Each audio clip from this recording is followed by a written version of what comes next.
우리 이 시간 기도할 때 성령의 발을 불어넣으시기 원합니다. 내 안에 계신 성령이 성령 충만함으로 당신의 말씀이 기억나는 시간 되게 하여 주십시오. 그 말씀으로 우리가 살아내게 하여 주십시오. 말씀의 생명력으로 우리가 살아내게 하여 주십시오. 다시 한번 기도하겠습니다.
주 영광 여기 임하사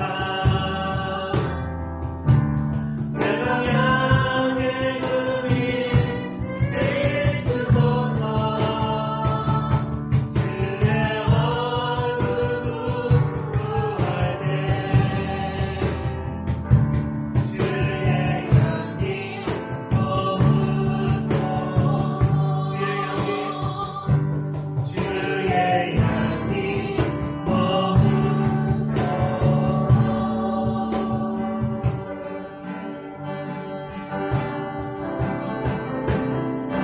주의 얼굴을 구할 때 주의 향이 머물게 하여 주십시오. 오로지 당신의 얼굴을 구하는 세대에 일으키십시오. 오로지 당신의 영광을 구하는 세대에 일으키십시오.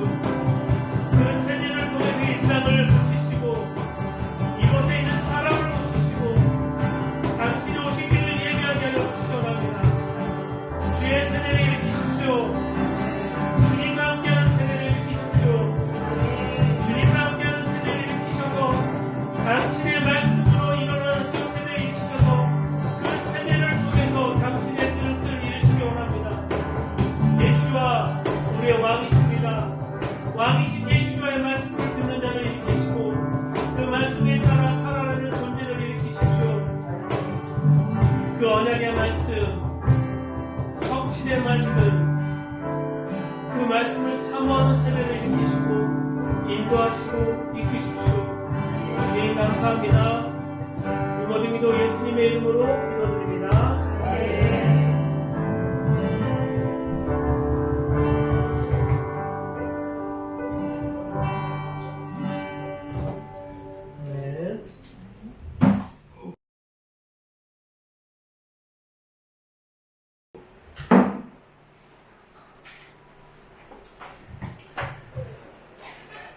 지난밤 잘 주무셨나요?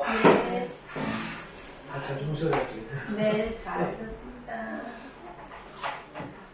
자, 오늘은 지난주에 우리가 하나님의 나라, 킹덤에 대해서 이 서두를 던졌다면 그러면 과연 그 킹덤의 오리지널이 어디냐? 오리지널, 우리가 맨날 통치와 그걸 얘기하지만 실제적으로 우리가 생각하고 있는 그 킹덤의 실제 모형을 어디서 찾을 수 있을 것인가? 물론 창세기 1장과 2장을 통해서 찾을 수 있겠지만 극명하게 인본주의와 신본주의, 인본주의와 신본주의에 나눠져 있는 파트가 있어요. 그 말씀을 우리 한번 보면서 보겠습니다. 창세기 4장 창세기 4장 25, 26 오늘은 창세기 4장과 5장을 전체적으로 다 다룰 거예요. 그렇지만 이걸 다 읽기에는 우리가 시간상 제가 이렇게 길게 하는 것보다는 짧게 다 하시는 거기 때문에 한 파트, 되게 중요한 관리는 그 파트만 우리가 같이 읽도록 하겠습니다. 창세기 4장 25절부터 26절 같이 한 목소리로 읽겠습니다. 창세기 4장 25, 26 같이 읽겠습니다. 같이 읽겠습니다. 시작. 아담이 다시 하나님과 동남아에 그가 아들이라 그 이름을 셋이라였으니 이는 하나님이 그에게 가인을 죽인 아들을 주시에 자식을 주셨다 하시며 셋도 아들을 낳고 그 이름을 에노스라 하였으며 그때 사람들이 비로소 여호와의 이름을 불렀다. 아멘. 자, 우리가 이 창세기 4장과 5장의 아주 중요한 핵심적인 스토리라인에서 제일 중요한 인물이 두 명이 있다면 가인과 아벨이에요. 우리가 가인과 아벨을 통해서 보면은 우리가 흔히 가인과 아벨이 한 번 예배를 했는데 하나님께서 가인의 제사는 안 받으시고 아벨의 제사만 받았다고 하지만 성경을 가만히 원어를 보면은 한 번을 드렸는지 여러 번 드렸는지 계속 드렸는지는 불분명하게 써 있어요. 근데 중요한 거는 이 창세기 4장에서 특징적인 건 뭐냐면 여기서 영성이 가장 깊은 사람이 누굴까요? 가인과 아벨 중에. 질문. 영성이 깊은 사람? 영성이 깊은 사람. 나는 아벨. 가인이에요. 가인이 영성이 가장 깊어요. 왜냐하면 여기 창세기 4장 얘기를 들어보면은 하나님의 대화를 하고 자신의 예배가 받아들이는지 안 받아들이는지 다 아는 거야. 그렇기 때문에 분이 나서 누굴 죽인 거야? 아벨을 죽인 거야. 실은 아니 그러니까 우리가 흔히 얘기하는 받다 떴다 받다 떴다 막 이제 여기 막 뭐가 있고 막 다 보지만 중요한 거는 가장 중요한 건 아벨은 그런지 아닌지 모를 수 있죠. 하지만 가인은 하나님과의 대화를 했단 말이에요. 중요한 건 아벨은 하나님과 교제의 대화했다는 자체가 성경에 기록되지 않기 때문에 그거에 근거한다면 하나님과 직접적인 대화를 하고 하나님 내가 드려진 예배가 받아놨는지 안 받았는지를 판단할 수 있고 볼 수 있는 사람은 누구였냐면 가인이었다라는 거예요. 가인. 이 가인이라는 존재는 너무너무 파워풀한 사람이고 아벨은 놀랍게도 어떤 액션을 취하는 것이 전혀 설명지 않아요. 그렇지만 어디서 평가가 되냐면 히브리서 11장에서만 평가가 돼요. 히브리서 11장 잠깐 볼게요. 히브리서 11장.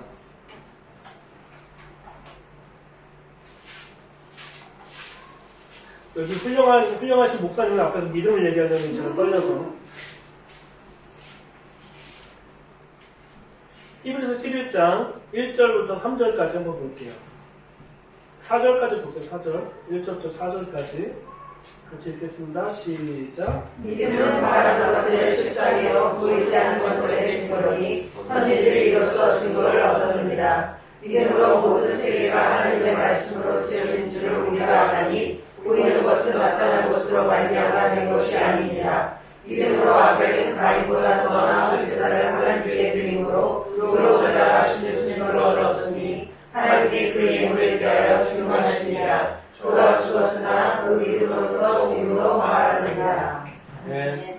아벨에 대해서는 믿음에 관한 것을 믿음이라고 해요. 믿음으로 예배를 드렸다. 믿음으로 제사를 드렸다는데 히브리서 11장을 보면 믿음에 대한 것이 명확하게 설명되어 있지 않아요. 하지만 히브리서 11장 앞에 있는 10장을 보면은 그것이 이제 분명하게 설명이 되어 있죠. 35절부터 제가 읽겠습니다. 그러므로 너희는 담대함을 버리지 말라. 이것이 큰 상이라. 너에게 인내가 필요한 것은 너희가 하나님의 뜻을 행한 후 약속을 받기 위함이라. 잠시 잠깐 후면 오시리가 오시리니 지체하지 아니하시리라.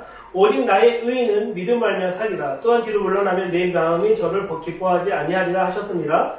우리는 뒤로 물러가 침례에 빠질 자가 아니요 오직 영혼의 구원함에 이르는 믿음을 가진 자다라고 얘기를 해요. 그러니까 실은 믿음에 대해서 뭘 하냐면 장차 오실 자를 기다리는 것이 실제 믿음의 가장 중요한 포인트라고 10장에서 설명해요. 근데 그러면 10장만 그러냐? 히브리서 1장부터 9장을 다 다뤄봐야 돼요. 다 다뤄봐야 되는데 그 4장부터 9장까지는 뭐에 관하냐면 멜기세덱에 관한 얘기예요. 멜기세덱은 대제사장이에요.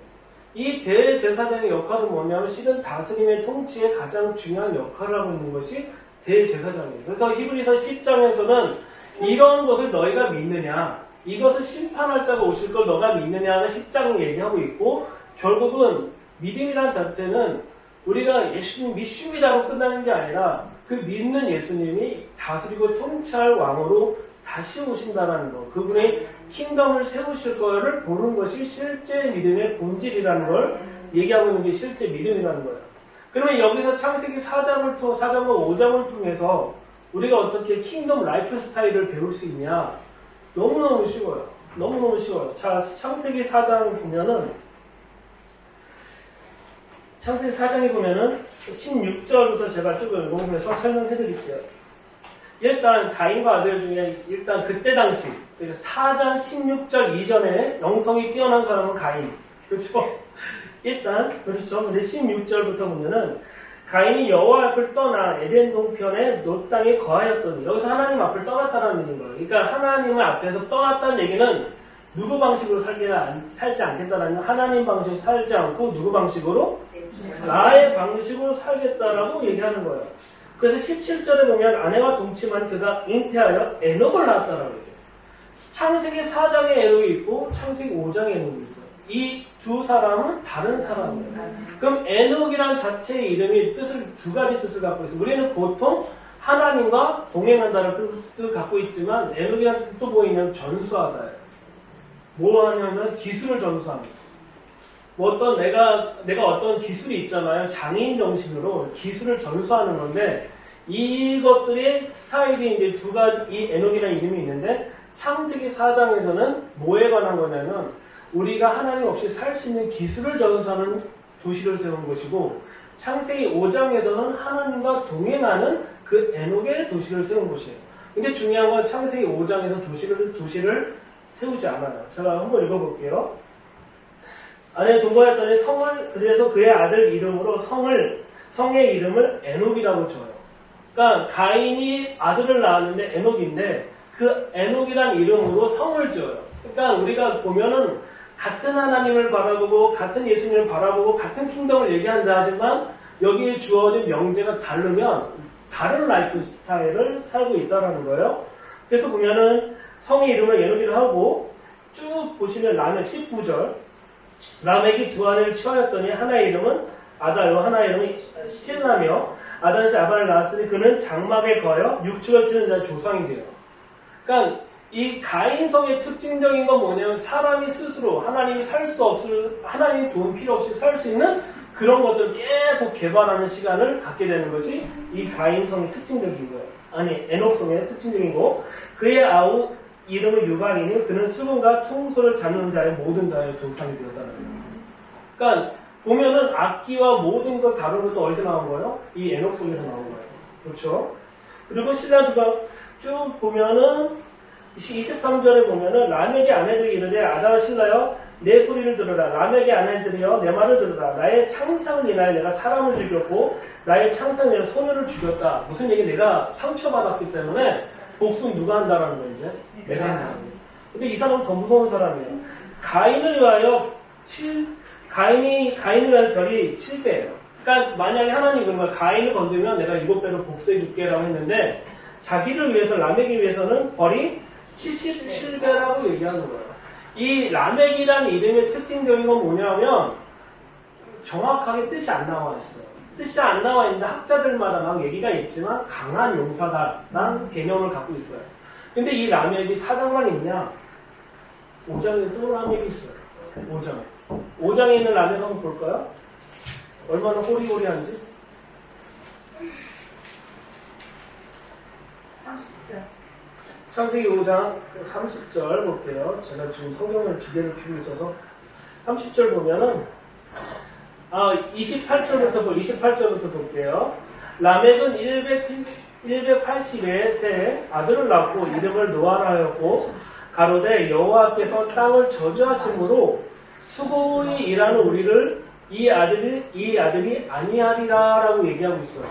그러니까 4장에는 라멕은 내가 복수하고 내가 뭐하고 내가 뭐 하는 거예요. 왜 그러냐면 이 가인이 처음부터 세운 성의 특징적인 건 뭐냐면 다 인간 중심으로 살아내는 파트인데 라멕부터는 그렇지 않아요. 근데 중요한 거는 창세기 4장에 아까 제가 읽었던 부분 26절 셋도 아들을 낳고 그 이름을 에노스라 하였으며 라고 해요. 이 에노스라는 게 히브리어로 보면은 사람이란 뜻을 갖고 있는 게 세 가지가 있어요. 첫 번째 아담은 그냥 사람이에요. 에노스는 연약한 존재예요. 연약한 사람. 게베르라는 것은 강한 사람이라고 해요. 우리가 혹시 이제 유대인을 만난 게베르를 하잖아요. 신사, 높이 부를 때 쓰는 단어가 바로 게베르예요. 여기서 근데 에노스를 낳았어요. 자신의 힘으로 살 수 없는 존재가 태어나니까 그때서야 사람들이 누굴 찾아요? 여호와를 찾아요. 여호와를 찾는데 이제부터 5장이 기가 막히게 1장부터 쭉 보면은 5장 1절부터 보면 뭐 스토리냐면 낳고 족보인데 중요한 건 우리 족보로만 보지만 저는 여기를 뭘 보냐면 하나님이 창세기 1장과 2장에서 명하신 게 생육하고 동상을 하는 거예요. 하나님의 명령을 그대로 준수하고 살아냈던 사람이 바로 이 파트예요. 1장. 그러니까 창세기 5장에서 낳는다는 자체는 내 삶을 포기한다는 게 아니라 하나님의 생명을 하나님이 하시라는 그 말씀을 그대로 지켜내고 사는 거예요. 실은 제가 이스라엘 오기 전까지 한 명만 낳고 사역에 올인하려고 했어요. 왜냐하면 영적인 자녀를 하는 거예요. 근데 성경을 딱 읽는 순간 뭐가 딱 걸렸냐면 이거가 걸린 거예요.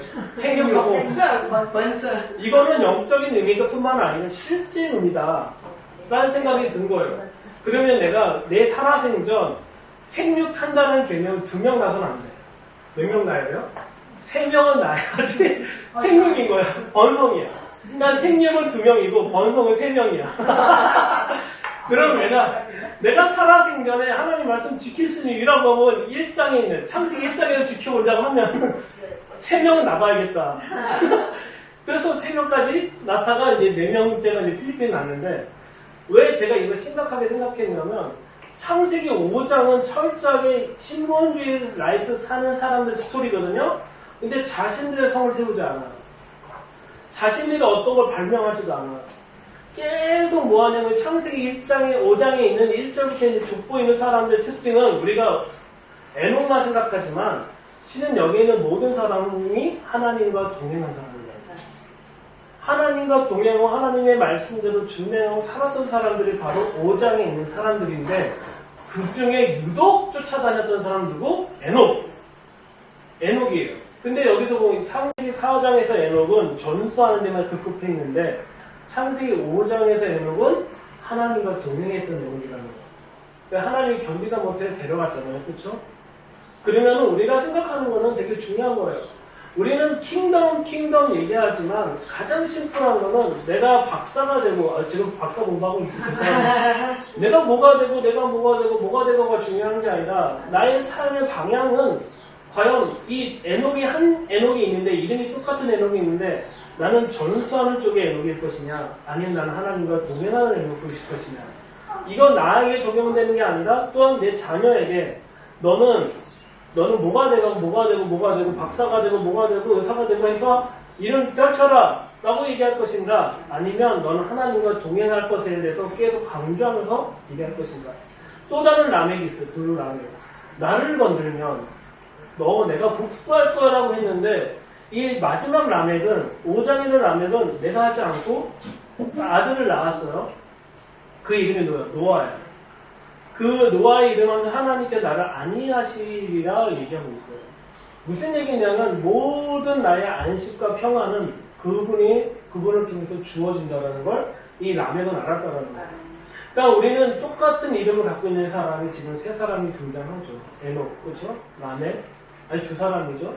근데 이 2사람인데 어떤 라이프 스타일을 사느냐에 따라 내가 복수하고 내가 엎어버리고 내가 개발하고 내가 계속 뭔가를 하는 나만의 성을 쌓는 사람이 있을 거고 또한 창세기 5장 하나님과 동행하는데 아무런 티가 안 나. 그냥 자녀와 함께 사는 것과 애를 낳고 뭐 하는 모든 과정이지만 그거조차도 하나님은 무슨 평가하냐면 동행했다라는 평가. 그래서 하나님은 똑같은 에녹이라는 사람이 있지만 그 에녹이라는 사람을 통해서 뭐를 얘기하냐면 동행. 그 동행의 결과는 라멕. 4장에서 라멕은 복수하는 걸, 내가 복수하는 게 겹겹했다라면 5장에서 라멕은 하나님께서 완성하신 안식을 기다렸던 것이 바로 이 라멕이라는 거죠. 과연, 그럼 다시 돌아가서 히브리서 11장에 있는 믿음에 바라본 것들의 실상은 뭐냐는 거예요. 가인과 아벨의 처음에 싸움은 시작이 되었죠. 내가 예배 드렸는데 하나님 받았네, 안 받았네, 그걸로 돌로 쳐 죽였던 사건으로 시작했지만, 과연 저는 믿음이라는 것은 무엇일까? 아벨의 삶은 어떤 삶이었을까? 성경에 기록되어 있지는 않지만 하지만 창세기 5장의 얘기를 들어봤을 땐 아벨은 하나님이 내가 드려진 예배를 받았는지 안 받았는지 중요치 않고 그분께 드려진 신실함으로 늘 앞으로 나왔다는 거예요. 나는 하나님께 늘 하나님의 신실함으로 하나님 말씀대로 살아내는 그 삶을 살기로 결정했기 때문에 내가 그분의 뭐 음성을 듣고보다 그분의 어떤 것을 보는 것보다 내 삶을 들여져서 사는 삶, 그러니까 창세기 5장에 낳고 그 삶을 사는 것처럼 아벨은 그런 삶을 살았다고 저는 생각을 하는 거예요. 그리고 아벨의 최종적인 목적은 우리는 뭐 양고기를 발쳤기 때문에 하나님이 좋아하셨을 거라 그런 얘기하는데 그거가 아니라 아벨의 삶은 과연 믿음. 우리는 가장 가인이 실족했던 건 뭐냐면 하나님과 대화도 했고 하나님께서 보호도 하셨고 자신이 드려진 예배가 받아들이냐 안 받아들이냐 다 알았던 가인이지만 중요한 건 뭐냐면 이 예배를 받고 안 받고의 모든 주권은 누가 했다? 하나님께 있다라는 걸 인정을 못했다는 거예요. 아벨은 자신의 모든 삶, 내가 힘들고 어려운 모든 것조차도 다 누구의 주권이 있다? 하나님 주권이 있다는 거예요. 나의 예배 드려진 자체도 하나님 주권이 있다는 거예요. 예전에 이제 제가 이제 기도의 집 하거나 그 영성 사역 할 때 뭐 항상 오셔가지고 얘기해요. 오늘 예배가 받아진 것 같아요. 오늘 안 받아진 것 같아요. 그리고 또 이제 어떤 분이요, 저 베이스 친 사람이 좀 영성이 부족한 것 같아요. 회개시켜야 돼요. 뭐 그런 얘기 저도 홀깃하고 맨날 쥐잡듯이 잡았는데, 제가 나중에 창세기 4장을 다시 읽어보니까 그것이 중요한 게 아니라 정말 중요한 건 내가 그분 앞에 서 있느냐에 대한 질문인 거예요. 우리는 똑같은 크리스찬이고 믿음이라고 갖고 있지만 창세기 4장에는 에녹성을 세워놓고 크리스찬 마을 세워놓고 우리가 원하는 삶을 추구할 수도 있고 어떤 마을 사오지도 않고 열심히 자녀 나오면 땅 파고 살 수도 있고 두 가지 라이프 스타일이 있는데 하나님께서 어떤 삶을 얘기하실까? 실은 킹덤의 가장 근본적인 스타트는 여기서부터 시작이 돼요. 창세기는 얘기할 필요 없고 창세기 3장과 2장은 얘기할 필요 없이 킹덤, 이 인간의 인류 역사의 첫 번째 스타트 라인이 되면서 인간의 스타트에 다니면서 어떤 라이프 살 것이냐, 신본주의로 살 것이냐, 인본주의로 살 것이냐, 같은 크리스찬이지만 신본주의로 살 것이냐, 인본주의로 살 것이냐. 중요한 거는 이 모든 평가는 내가 하는 게 아니라 우리는 그분의 심판대에서 그분이 평가하신다는 걸 저는 이 말씀 통해서 오늘 나누기 원합니다. 창세기 5장을 보면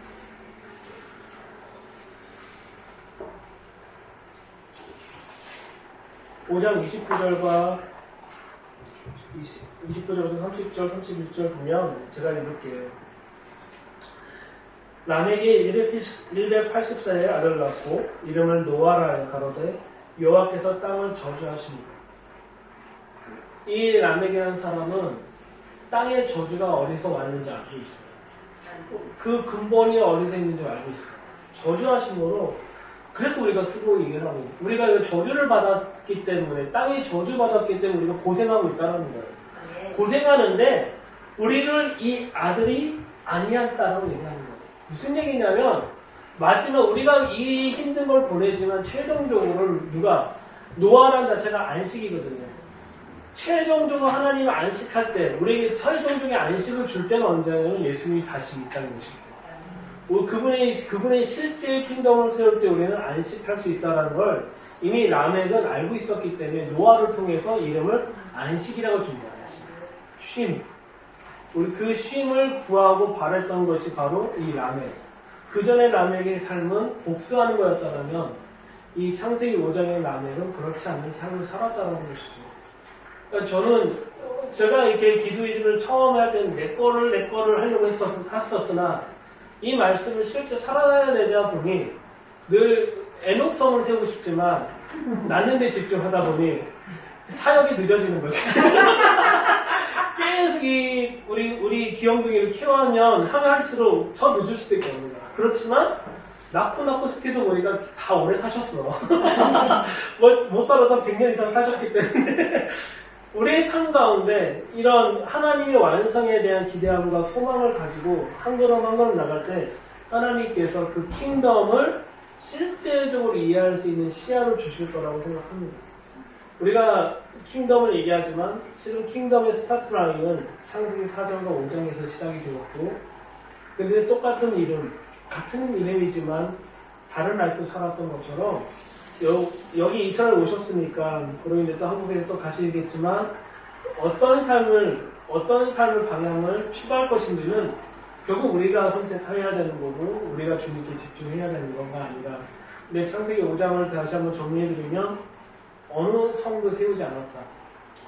어느 걸 발견하지 않았다. 어느 걸 무엇인가 하지 않았다. 뭐 했다? 계속 낳았다. 낳은 사람들은 그냥 낳은 게 아니라 어떻게 낳냐? 하나님과 동행하는 삶을 살았기 때문에. 지금 기독교의 위기예요.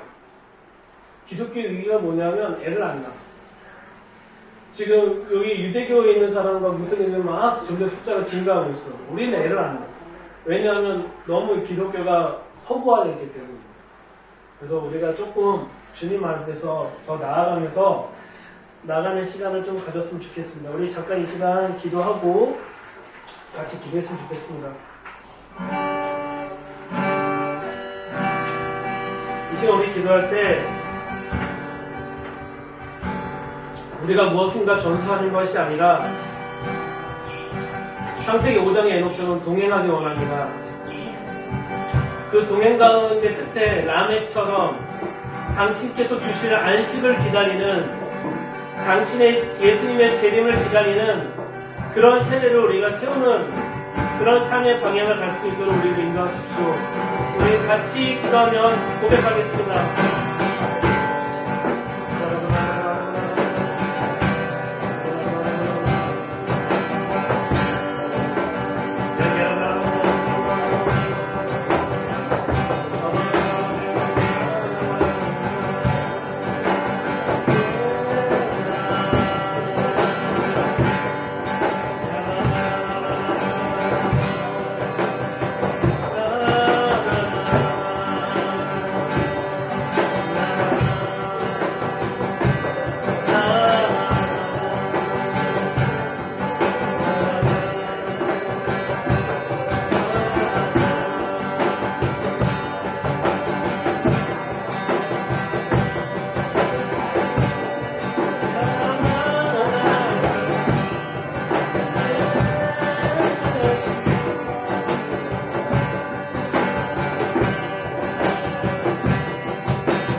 우리가 애롭긴 하지만 우리의 성을 쌓고 우리가 원했던 것을 만들고 우리가 세웠던 걸 다시 한번 주님께 내려놓습니다. 하나님과 동행하는 걸 집중케 하여 주십시오. 그 동행 끝에 당신께서 완성하신 쉼, 그 안식을 보며 나아가게 하여 주십시오. 이 땅에 오실 예수와 우리가 그것을 갈망하고 소망합니다. 우리가 킹덤의 라이프 스타일을 살 수 있도록 우리를 붙잡아 주시고 우리를 이끄시고 우리를 인도하여 주시기 바랍니다. 당신의 갈망이 우리의 갈망이 되게 하여 주십시오. 당신의 삶이 우리의 삶이 되게 하여 주십시오. 우리의 삶에 들어오지 마시고 우리가 당신의 삶에 들어갈 수 있도록 우리를 이끄십시오. 우리가 당신 안에서 살게 하여 주십시오. 우리가 당신 안에서 살게 하여 주십시오. 주님 감사합니다. 예수님의 이름으로 기도드립니다. 하나님, 이 주어진 물질 가운데 주님께서 축복하시고 당신께서 그 말씀으로 채우실 것을 기대하고 소망합니다. 심겨진 곳에 정말 그 마음이 있게 하여 주시고 하나님께서 예비하신 모든 그 일들과 계획들과 그 삶을 주장하시고 인도하여 주십시오. 주님 감사하며 예수님의 이름으로 기도드립니다. 우리 주기도문을 마치겠습니다. 하늘에 계신 우리 아버지여, 이름이 거룩하게 하심을 받으시오며 나라의 임하옵시며 뜻이 하늘에서 이루어지게 땅에서 이루어지이다. 올라 우리에게 일용할 양식을 주시고 우리가 우리의 죄를 지하여 사하여 주같이 우리의 죄를 사하여 주시고 우리를 시험에 들게 하지 말아주시고 다만 악에서 구하옵소서. 나라와 권세와 영광이 아버지께 그리스도로 나옵니다. 아멘.